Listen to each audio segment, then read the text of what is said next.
just about say good evening. I am by the town hall for Brighton, but it's now, of course, the city of Brighton and Hove. It's very nice to have you here. I know it's been a while since I've done a live, and I apologize for that, but I've been a busy young man, and I'm feeling great, by the way.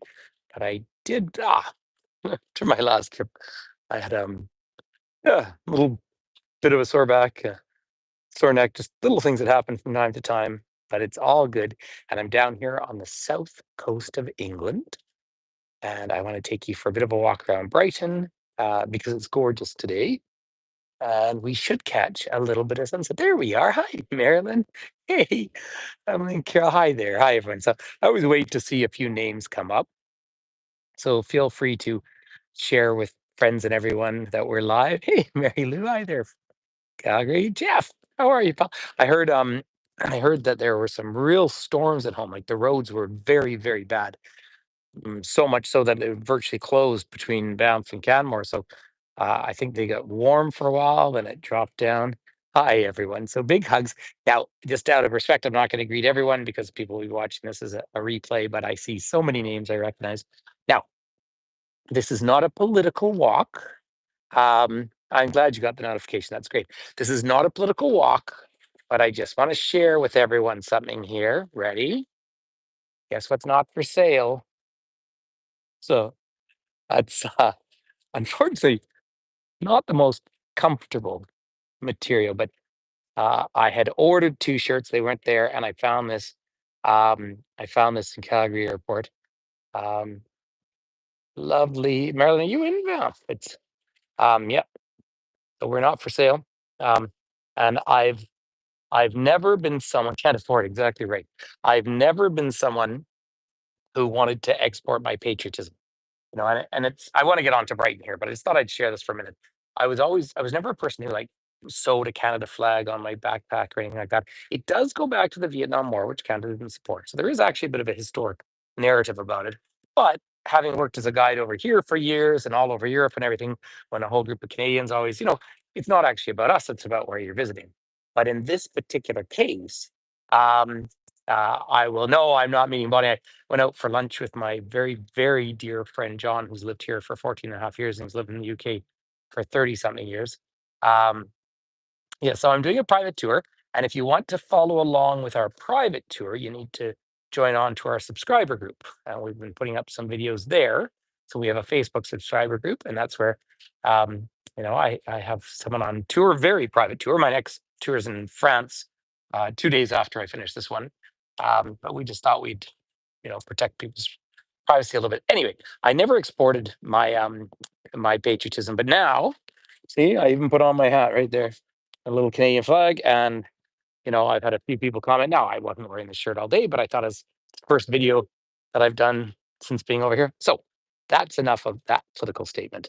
So I expect everyone's watching along. Hi, Sue. Nice to see you. Lovely to see you. We'll be up in New York in a few days. It's going to be really fun. So Brighton, sorry, just there you go. This is the old town hall. Brighton actually achieved city status just in the year 2020, as far as I know. So it was a town, but Brighton itself is about 280,000 people. But Brighton and Hove together, about 500,000. The trains arrived here in the 1840s. But let's be honest, it's been a seaside place. Well, it's been a city since the 1300s. Now, the original settlement burned down, as was the case. And of course, you have heavy monastic history. You might have seen on Facebook the little post that I put up the other day from the site of Runnymede, Magna Carta, which is the underpinning of certainly common law. And I think very significantly in the world at the moment, very significant thing to note that even monarchs are not above the law. No one should be above the law. It was also the basis of the birth of the jury system. Um, so pretty special. Here you go.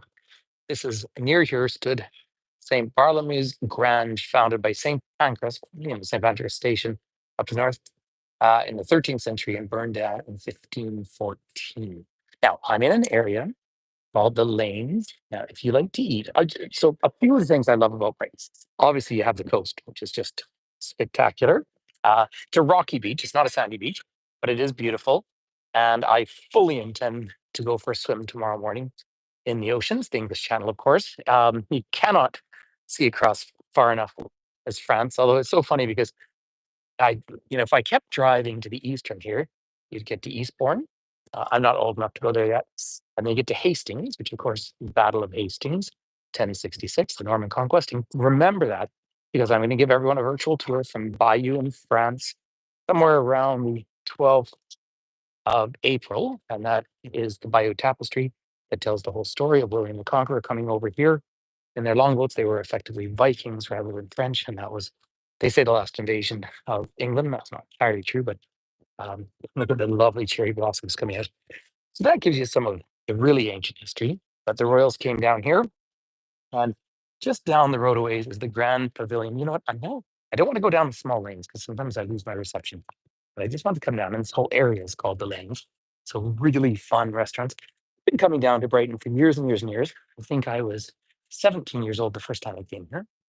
But just to finish the whole point about traveling east, you get past Hastings, and then you head up towards Dover, which is the closest point across to Calais in France, where you can see. And I was able to show my friends today, we were able to look down the distance and see the white cliffs. They're not the white cliffs of Dover, but you see those chalk cliffs that really define that southeast corner of England. And they are beautiful and lovely and green. It was rainy this morning well, just out of London. And then it cleared up quite nicely. And came down here in a lovely afternoon. And like I say, I've come here anytime I come to the UK and I have any free time, I come here as well, just because one of my oldest friends lives here. They're just in the process of moving at the moment, which is a long process. But Brighton has grown. It's extremely international. Two big universities here. So a lot of people come here to study English. And then, of course, because you're close enough to France, you actually get a lot of French here. Okay, Marilyn, big hugs. Nice to see you. But the pavilion building. So this is as close we'll get because I want to get you to the water. But up there in the distance, there is the pavilion. You see it? Kind of looks like the Taj Mahal in its own way. So that goes back, Prince of Wales, way back in 1787. Don't quote me on the exact date. And then expanded in 1815. And the whole idea was to be the southern residence here for the royal family. But by the time Queen Victoria took over, who of course was the longest reigning monarch until Queen Elizabeth passed that amount, uh, decided that another house would be the official beach residence of the royal family. And they sold the pavilion to the city of Brighton. And it really stands out. I like funky architecture, so it's kind of cool, but it also stands out maybe a bit too much. Who knows? But of course, 1850, the trains had already arrived here. Huge process of construction. And so people come down from the city. Now, Brighton has been known for quite a few things for the last 50 or 60 years. Very liberal city. They're a member of parliament here. Obviously, British Parliament system is the Green Party, and she's very popular. It also has the highest LGBTQ plus population in the whole UK. And I have a couple of friends who are part of that community. And it's neat that way. It's super open. In fact, driving in, I even saw some estate agents, real estate things where they had pride flags as part of their symbol. So you have that. And then, young people from around the world studying English, and then people who come here because, it's a seaside experience in the UK. So I'm actually going to turn down everyone and head towards the water because we are heading towards sunset, and look at that beautiful light up there. Now, we walked out on a pier today and we actually, for lunch, sat in one of those domes, that were put up, those plastic domes that were put up during COVID so people could still eat out but socially distanced. So first time I've ever sat in one. So it's really fun. But when the sun came out, it actually got remarkably hot. So that was an interesting thing. But yes, seaside resort town. But now a city and a commuter city because it's not that hard. You have a train pass to get up to London. And so people do make a choice. My really dear friend who lives here goes less and less to London, but he lived in London for years and years. And now he has to go up. He said now he's down to once a fortnight. But you come down here and you still have many of the trappings of London. I love London, so don't get me wrong, but of course, it's a big, big, big city. Whereas here you can get to a lot of the city walking. And that's really lovely as well. we made a stop at Hampton Court. And then from there, driving down is about an hour 40-ish. But you'll see we're heading out to the water and the beach itself. And, and there's a million different things to show you. I did back in the virtual tour days. I did a tour here one day with a local guide, but who kind of directed me to do a tour that wasn't actually in Brighton. So, but I remember doing one with a friend here. Last time I was here was about 2 years ago. So yeah, there you go. There you see Brighton's #1 LBGTQ plus nightlife venue, and I bet you that'll be lively tonight. There's so many people checking into the hotel, um, people coming down from London for the weekend or from all sorts of places. And it looks like the forecast is nice. So people have a lovely weekend here. Sorry, tons of construction, but all these waterfront places are very Victorian. They're very Victorian. You can always tell. But one of the dead giveaways of Victorian architecture, of course, are the bay windows. I've been pointing out when I was further north, quite a lot of Georgian architecture. Here's the old Albion Hotel. I'm just gonna get around the corner here, everyone. People are nice. It's lovely and friendly, and and of course it's a resorty sort of place. But they're doing some roadworks here. So a little worrisome when I was driving in because I was a little worried we wouldn't make it to the hotel. But actually, it was a breeze. But coming up is the Brighton Palace Pier, and that's what I thought I would do. I Oh, someone just pointed out I'm blogging. It's true. Now look at this. Ready for this, everyone? Look at the sky out there. See, great outdoors. I actually have a jacket on, but it was one of those funny days where you went from sleeves to actually bundling up, just based on the clouds. I think the official temperature this afternoon was about 14, but in the direct light, um, so I'm just trying to where the sky. I don't see that. Um, Let me see. So we'll go across here. And there is the famous Brighton Pier. There was another pier that was famous that burnt down. Of course, these piers are really endemic to the old Victorian seaside resorts. And it is every image you see, certainly of older movie, like there it is for people who haven't seen it. There's the English Channel. Now it's a wind farm way out in the distance. It is a rocky beach. Let's say I will zip down in the morning for sure and go for a swim. There, by the way, is the gorgeous sun. So you can tell where the west is from here. Pretty straightforward. Yeah, it's nice to be back down in the south coast. I certainly hope we have good weather for the entire journey. Uh, but yeah,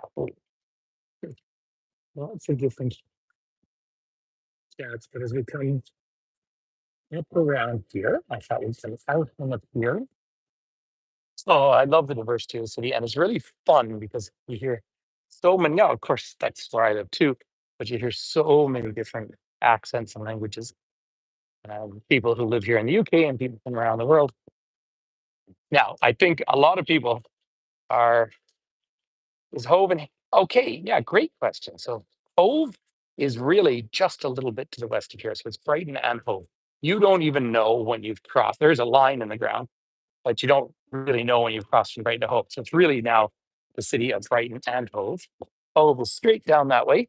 That tower in the distance there is a sightseeing tower, and they have a round viewing platform that rises up. I've never actually been up it.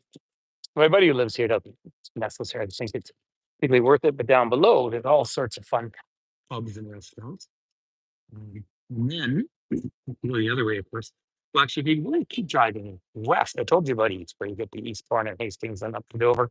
If you're going west, you get out to Portsmouth and Southampton, the main ports, which are out in the south of England. Uh, so, pretty significant. But Brighton really is a lifestyle city. Now, another one political thing we can say about history here is about, 10-minute walk straight down there. You get to the Grand Hotel. That was the one that was bombed when the Conservatives back under Margaret Thatcher were having a conference there. it was bombed by the IRA, and of course, one government minister was injured seriously. Thatcher was missed, so that was a big thing. But these piers on this particular trip, I will be up in Wales as well. And if the weather's good, I'll go to Llandudno.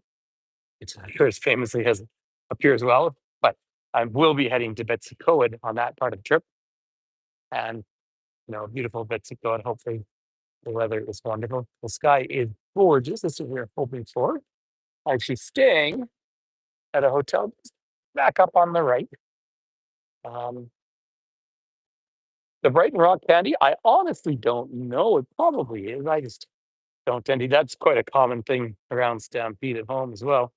Now, I did actually have a really nice salad with caramelized onions in it today, and that was fun. And walked right over here. There is the ocean coming in. Now, if you come from Southern Europe or I don't know, granted, some Brazilians are here. You'd feel like this is kind of a cold beach, but people really, really use it, and they should use it. The other thing is really fun, and this is to my friend's statement. You actually have quite a dense city here. It's not huge, but 500,000 still a significant population, and both international and with lots of tourists. So therefore, you've got a really good, intense restaurant environment and fun and neat shops, and you can clearly tell it's some big money here because you see some of those fancy brands. Uh, but you don't have to go too far up behind the city before you get into nice hills where you can go hiking and walking and all that sort of fun thing as well. So that actually makes, I think, a real difference. I don't know. I have my sound dampening headphones in, so I'm not sure you can hear it. But the sound of the ocean, because it's a rocky beach, is quite a hypnotic sound. Kind of always breaks in. Go straight down across there, and you're down in La Belle France. So that is Normandy right across the water. And like I say, I will be there in, I go to Paris on the 7th of April. So, hi everyone. Lovely to have people here. Like I said, I haven't done a live for a while. It's been a busy time. Um, The residential, yeah, Hove is much more residential area. That's actually where my friend has lived for the last 14 years, but just moving because unfortunately the house is being sold from under them as it happens. So yeah, I had to make a move. Um, and then um, when you go the other way, say the city was just not that huge, but it's an easy drive up and down. I did actually live for a few months in Southampton. Southampton is a nice city, but because it was such an important port in World War II, it was bombed so much that it's really mostly new architecture. So there's Brighton, of course, this is all that big Victorian, but it wasn't a real target in the war. There were a few of the skyscrapers in the distance there. I always liked cities with a high LGBTQ plus population because there's always just a bit more vibe to them and just a bit more kind of nightlife. Now, I can't personally say a great deal about nightlife because I tend to go to bed early, and I find the amount of traveling I've been doing, I just struggle with the jet lag. There's the Ukrainian flag flying up on the pier, and then of course some of you will know Yachda. There is Comrie. There's the Welsh flag up there, and let's see if I'll get it from a nice angle for you because I just have to tell you the classic story. There you go. Looking down east now. There it is. Nice little viewing platform. And if you look up the Welsh flag, you know what the old joke is, everyone, right? Why is Wales the nicest country on earth? Because they put the mother-in-law on the flag, the dragon up there. Anyway, that's just a fire joke. Um, but the piers are still full of these old kind of pseudo gambling machines where you put in coins, the same ones you see in Japan. In fact, those of you who followed along the trip I had in Japan in October, I remember my buddy, my buddy who's not big at spending money, pulled out coins in every place to try all sorts of those little machines for the sheer fun of it. And then when you do eventually win one of the stuffed animals, I don't know what the heck you do with it, but there you go. But this is fun. I mean, this is south coast of England. So if we were to time it, the whole other way, uh, you would be, if you went all the way. Now we're not at the very, very southern point, because if I keep going west, eventually you get way down to Devon and then to Cornwall. And the very end of Cornwall is literally called Land's End. Then you've got the Scilly Isles over there. Um, they make me laugh because we're silly, but which apparently I've never been to the Scilly Isles, but apparently it's got great flowers. Um, this is the starlings on the pier. Look at that. Project of Scientists. It's very interesting. I'm gonna have to stop and read that. Um, but then you go the other way, and you go all the way north, right up to England. You cross over into Scotland, and all the way up to John O'Groats, and then you can take a ferry over to Orkney. Uh, no, you know what? That's a very good question. I don't think the wheel is up. Now, there's the pier that burnt down a number of years ago. Um, I don't see a wheel. They are doing some work at the very end of the pier, so that might be why. I was actually going to take one of the rides today, but it wasn't functioning at the time. I should try and do that holding the gimbal, because I really like roller coasters and all those sort of things. That's kind of fun. Um, that's that's fun. But yeah, to get way up to John O'Groats. But we were measuring the UK the other day, as just to put it in some size perspective, using the state of Wisconsin. And Wisconsin is bigger than all of the UK. But here in the United Kingdom, but in England, I think it's about 58 million people. Um, and 5.5 million in Scotland and about 3 million in Wales, right? And then London at any given time has about 1 million visitors from abroad. I think that's a pretty neat thing as well. And then, of course, over on the island of Ireland, there's about 5.5 million people these days. Look at that light. It's fun to come out. I will, of course, say hi to everyone. And like I say, we have a subscriber group on Facebook that we're putting pictures in of this particular trip. And uh, I'm traveling with someone who has never, ever, ever been across the pond, across the ocean. And I very specifically, hey, children, nice to see you. I specifically came here because they hadn't ever seen the Atlantic Ocean. So, pretty meaningful experience for someone. And it's pretty civilized. But look at these views as we come back and look up towards Brighton. Of course, now, they did have a lot of storms this winter, and you could see it on the sides of the roads actually driving down, the amount of garbage and things that, probably needs to be cleaned up. They just had a stormy winter. But of course, when you look at the UK or England, they have a pretty well, we can just get sunset all together here, ladies and gentlemen. They do have quite a mild climate year round, and that's why the land is so productive. So that's why an area that is relatively small has historically been able to support such a big population. Now, just to get a little more academic for a few minutes, coming back to the site of Magna Carta, 1215, King John, who was, I guess, a horrible person from all accounts, but really that was old church land, and that was the case down here as well. But remember, for most of human history, like 98% of human history, we lived farm to table. And so you had to grow what you ate. And so all of these kind of houses, when you suddenly get the denser housing, the beautiful big houses are out around the periphery of London, the ones that look wealthy because they are wealthy, that is all testament to the Industrial Revolution and the fact that people transitioned from an agrarian, a farming economy to a capitalist, a market economy. So I believe the statistic in the UK now is fewer than 2 or 3% of people work in agriculture. You only have to go back, well, probably closer to 200 years now, when 60% of the population worked that way.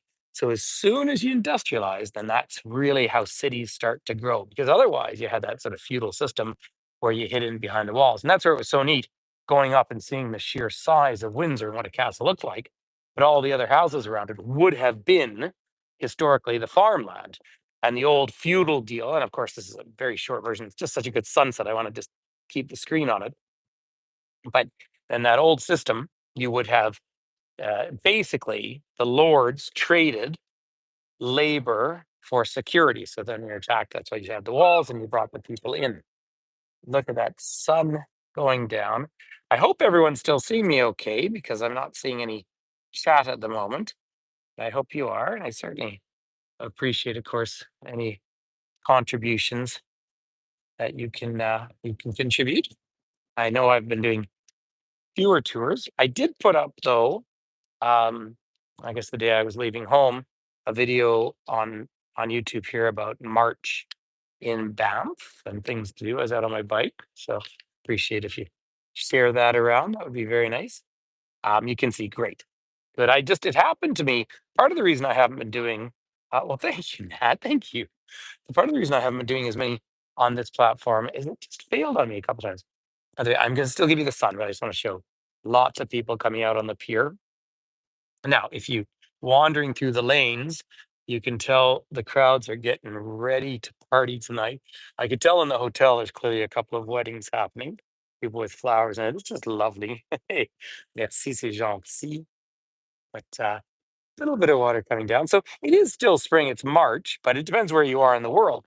Now, flowers were coming out in London, the cherry blossoms. I mean, I really think, or late March, of course, it's just such a lovely time to travel here. Saturday night or Sunday morning, we have the time change. The time skips ahead. So I've actually, from my home, I've been closer to London or to the UK by 1 hour. Here we go. Right, hi there. Elbows up is exactly right. As soon as this sun goes down, we'll have another quick view. It's the time difference. So there you go. Here, you can just about count it out. So there's the west, which means they're having a lovely day. But apparently, um, same people that think tariffs against Canada are good believe that the world is flat. Here we are.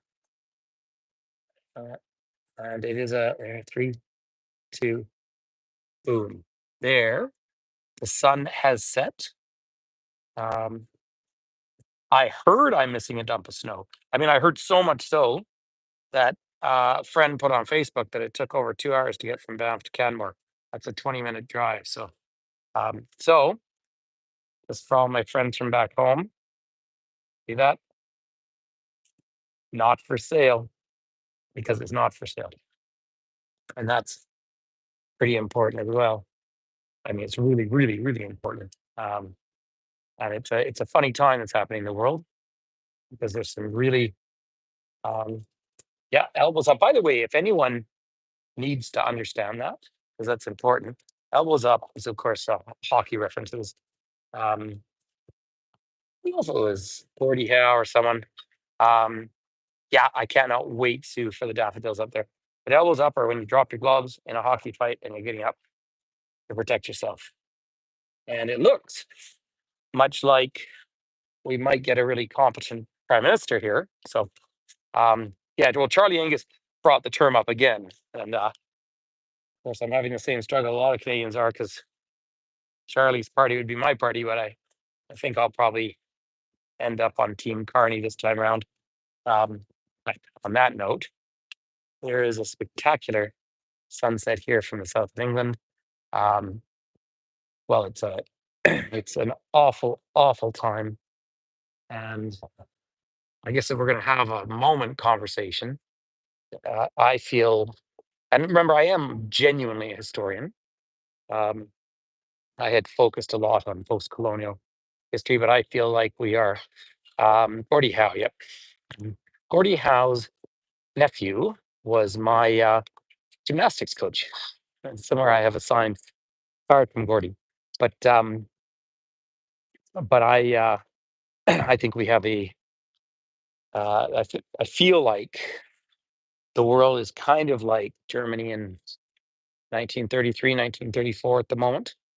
I'm not feeling it as intensely here as I hoped. I went into a grocery store, Tesco, and I was hoping to see products like marked Canadian products and that sort of thing. Um, I am speaking up because I have a voice. Obviously, this is my travel site, but I'm doing it somewhat gently. But I have canceled both my trips to the United States this year. One, I was able to talk them into coming to Canada. Another one is costing me personally I don't know, $20,000.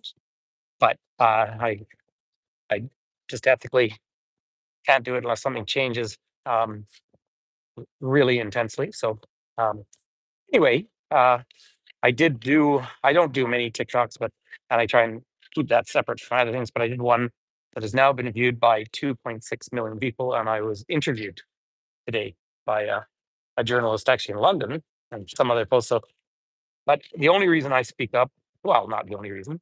I hope I would speak up for anyone, but I have a voice, and and I also have the kind of face that gets listened to, right? So, but you can't stand back if you don't stand up to racism and intolerance. So I tell you the one thing, I really want you all to enjoy Brighton, but um, it's actually to me dash travels. But if you want to stand up, you know, if you don't stand up against it, and I have ended friendships over this, I mean, there's no dispute about that. So on that little less than happy note, first of all, peace and love from Sunset here, but also there is beautiful Brighton Beach. So I will be up. Um, that's a good comment saying, "Sad you don't feel that." Not only that I don't feel welcome, apparently the border in the States have quotas. And a friend of mine who's on very much an inside said, "Don't fly into the States right now if you're not an American citizen." Um, and they are apparently pulling over cars with Canadian license plates and handcuffing them and searching the cars looking for fentanyl. And but at least on our side, if we can keep standing up, then we can accept people. For example, the trans community can arrive and stay in Canada as refugees. I hope. But we also have to rejig the economy. So, yep. But of course, I have so many dear, dear, dear American friends who are part of that 57, 58% that didn't vote for this. So you're very welcome. Thank you for joining along. We don't, when the world is being assaulted by a malignant narcissist, uh, he's just happy every time he hears his name because that's what narcissism is. But there we are with the Union flag. And I like being over here in, because it's debatable, almost Europe. And I'm looking forward to going over to France, particularly, but everyone's being warm and well, people are warm and friendly here. And, yeah, um, yeah. Well, it's just that's anyway. That's not the thing I want to leave this on. I wanted to share Brighton with everyone.